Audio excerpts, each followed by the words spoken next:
So I'm not gonna make this long. I don't expect nobody to be on here right now, but I noticed a lot of people was watching the video after the fact. So I was like, let me just chime in a little bit. So I started my job in August, and since then, well, prior to then, my kids were homeschooled for a year, and then they did virtual school at home for a year, like everybody else's kids had to do because of COVID. So it was 2 years out of school. So we already had weak immune systems. Like my youngest son was born that way. So most of his life he's been sick even before COVID times. But oftentimes everything get blamed on COVID. Like, oh, well, COVID's immunity. Yeah, that did take part in making things worse. But we always, and especially my youngest son, suffered a lot. Boom. So when he entered into daycare for the first time, which was when I started working, it has been terrible, okay? And it's not even just him, it's all of us. I now started getting sick, which I had been being fine. I just was having to stay home a lot. And when I say a lot, y'all, I was missing like in a month, half of the days I should have been at work, I was at home. A lot of sicknesses now that started getting sick. But I have an autoimmune disease. Anybody who's familiar, if you just hear autoimmune disease, you kind of already get an idea like your immune system is doing something it shouldn't be doing. So then they put you on medicine to suppress it. And you're really not supposed to be around a bunch of sickness and stuff because you like don't have no defense of fighting it, staying away from getting it. It's just, now that I've been on the medicine longer, I feel like that's starting to happen to me because I'm staying sick. My past videos, y'all kind of see me like, you can hear it in my nose and in my voice. And it's taking me a long, like I'll be sick for like a week and a half. I'll be good for like a day or two, then I'm back sick. Like I just keep catching whatever I'm around now. Well, that's not what happened. I was missing a lot of days because I just started getting sick because of the kids being sick, especially my youngest son. That daycare, they don't be sending kids home when they sick. You can go pick up your kids and look at kids. They so red in the face. Like, it's very evident that they need to be going home, but for some reason the daycare don't be sending kids home, and the school is only like 50% better. They don't send kids as soon as they sneeze and cough and all that, looking sick. They don't always send them kids home. So it's coming to my house and it's running through. Thank you though. It's running through my house. It's running through my house. It's a circular motion keep happening ever since school started. So we ain't got we hanging. We having a quiet Christmas this year. Thankful. People keep saying I don't know what that means, but that's my niece texting me about Christmas. So I missed a lot of days. They didn't say anything. It's been like 4 months ever since August. So just now, like last week, I got pulled into my principal's office because I work at a school, and basically it's like, oh, you missing a lot of days. Like, do you feel like this job too much for you or whatever? So I'm like, no, the job is not too much because I love my job. It's just that I got kids. I'm responsible for them. I don't got nobody. When they sick, nobody comes when they sick. Now, granted, my boss was like, well, you think it's better if you resign? I'm like, if that's how it needs to be, since I'm missing too many days, then that's cool. So, push come to shove, my daddy was like, oh, I'll step up and help out so you don't got to leave your job. So, cool. So, everything was cool. But my son ended up hitting his eye at daycare. Like, when they called me, they didn't say he hit a wooden shelf. So this is getting to the point where I'll probably still be having to resign. He hit his eye, and it was a big mark right here, and then it was like swole, like bruised all around here. And they said he hit a table. They did call me, and it was like, he was holding some toys, and he tripped and hit his face. They never said on a wooden table. When I got to pick him up, that's when they said, oh, on a wooden table. Anybody hitting their head on something hard automatically as a mother, You need more details than that. I need to see a photo. Let me see what he looked like. If you said wooden table, I probably would have left my job. Like, y'all gotta go. Because I would have wanted him to get some immediate attention. But I thought he just fell in, kind of like if you hit a toy or, just something slight. Boom. So I was feeling some type of way about that. We had a parent-teacher conference, me and this lady, before he hit his face a couple of days. And my son been in speech. So, with that, it comes with other things. People think speech is just talking, but it's not. It's about how you understand language, how you retrieve it, how you retain it. It got a lot to do with the processes up in here. I'm in school for getting my master's in special education. And I don't have a bachelor's in teaching. So imagine not having that strong foundation and then you jumping into something. It's been complicated, but so far as special needs go, I'm learning a lot. And I still, stop doing that. Stop doing that. Go and do that. Go ahead. Go do that somewhere else because you're loud. So when we had the meeting, I felt like she wasn't being sensitive to the fact that they knew he'd been in speech. And right now he's getting observed, meaning they giving him time with other kids since he was in daycare to see how his language and stuff would develop and blah. To me, they so busy trying to push kids kind of out of the system that they don't want to see what's right before their very eyes. He has difficulty in that area. Okay. He's on a higher scale maybe, but still difficulty. Like so far as like if you tell him to do something today, you expect him to do that same thing every day. And it's been months you've been telling him to do the same thing and he's not doing that thing. Everything don't get picked up on, okay? In short form. So that's not just it. Y'all, I'm still trying to get over whatever the last thing was. But anyway, so the meeting was more so talking about how he not doing A, B, C, and D. And it seemed like she was frustrated that he was like behind from everybody else and what they expect him to do.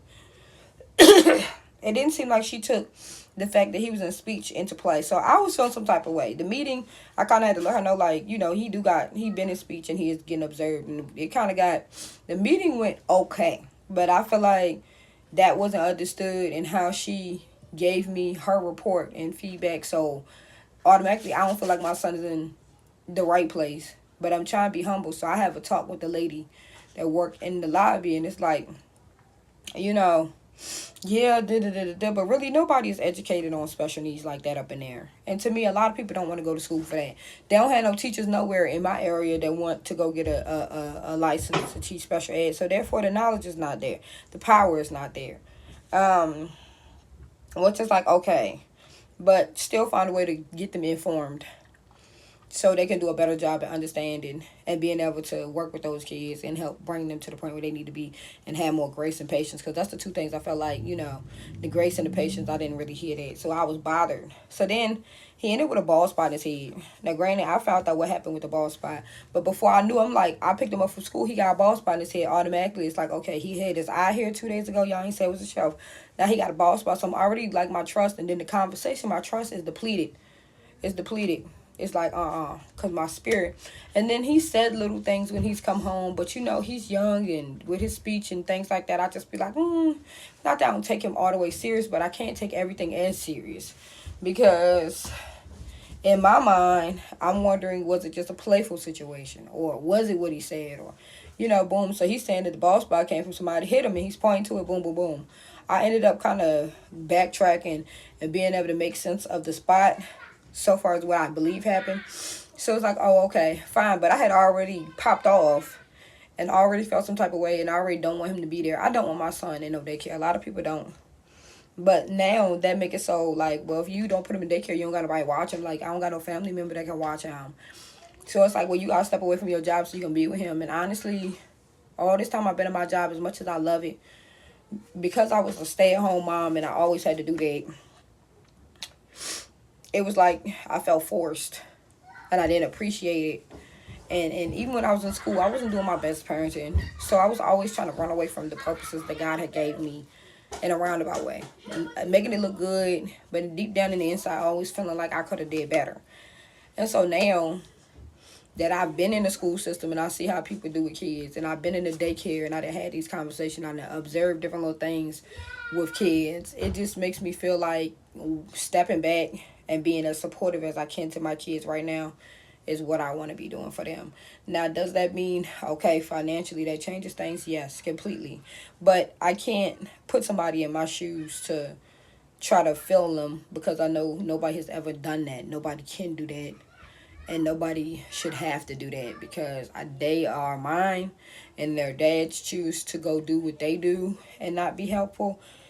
Physically, I can't call them. They don't show up on the first day of schools and those type of things when they have any type of concerts. They don't come. They don't show up. Doctor's appointments, I can't ask them to go. So it's me.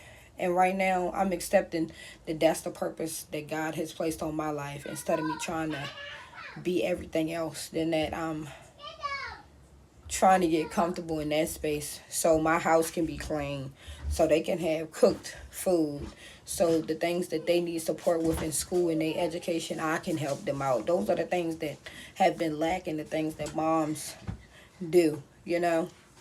I want to love on them more, and my trust for the outside world and daycare, I just don't have it. Now, granted, my youngest son, so the resignment is coming, but my youngest son, you hear him talking. In a minute, you got to get some clothes. You got to get, Evan, help him get, but get him an outfit. Let's go. Yeah, we got to go. Get your outfit. Yay. He's going to be 4, so my youngest son will be able to go to school. Now, granted, like I said, my trust is, ooh.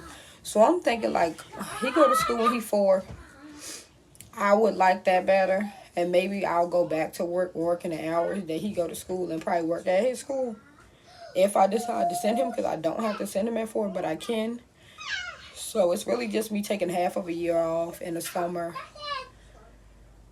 and seeing how I feel and how accomplished I feel as a mother and how much effort and time I have still to do A, B, C, or D, because the world wants us to run this race like we have no boundaries and we don't have things that we have to neglect in order to ABC. Oh, well, she's a bum, or she's not this, or you want us to be so masculine, and then when we is masculine, it's like, oh, well, you trying to be a man. I don't care about none of that, okay? But I'm saying is this: when I step into my role as accepting, like, these are my purposes, that's me. That's my story. That's my life. God has created us all so individually. And that how everything goes is ain't got nothing to do with no one way or 2-way or even a 3-way, because we all have our own specific way. And my way right now is stepping back and being involved and being present in the lives of those who God has purposed me 100% with. Just me. It's 4 of them. Okay? On graduation day, I got to show up. All right? On sick days, I got to take them to the doctor. Dentist, I got to be the one to take them. And on top of that, my disease, I've neglected getting care for that because I was missing so many days for the kids. So it was like my health has been getting neglected, and they don't even suggest that. So I'm like, right now, I'm going to take the time and be the woman I need to be for myself, the woman I need to be for my kids, and the child of God I need to be for my father, because trying to be so many other things that I always wanted to be and couldn't be, I felt like I stepped out of step with God, and that is kind of why things ended up so out of whack, because my plan was never to go to work full time and be in a position that you got to be here. It was like, all right, I'm a sub. Like that was always, they asked me to to step into a position. I was like, woo, I was like kind of feeling myself like, okay. And baby, it was the worst thing I could have did, because then it was like, well, she ain't never here. She can't never be. I knew that. I wanted to be great. And so this is just the inevitable, because when guys, take from this something applicable, that if you know your life and your responsibilities outside of whatever you're trying to do not go past what you can do, okay? Because that's what I did. And I was like, oh my God. I have been so stressed behind it, and didn't want to say, y'all, I can't do this no more. Didn't want to leave my job. But when it started feeling like, they feel like, you got a lot of responsibilities. So they was real kind about it. I should have just gracefully okay. But I still wanted to go to work. I love my students. I love my students to death. I didn't always love the work environment, but I love my students. So guys, take it from me. What you can do, do. What you can't do, don't. And what you should be doing, go do it. And get off this YouTube looking at me. Go. Skedaddle. I got YouTube up and I'm on YouTube. It says, welcome to the live chat. Remember to guard your privacy. Y'all can't see nothing up in here, can y'all? Y'all can't see nothing up in here. Remember to guard your live chat. Y'all, how I get off here? It say, do you want to stop streaming? Yeah, but why is that hard to do? What can I just not see? It was an X up in this corner. Y'all, Excuse me, y'all hear my voice though, right? I've been going through. Pray for your girl. Now go do what you're supposed to be doing.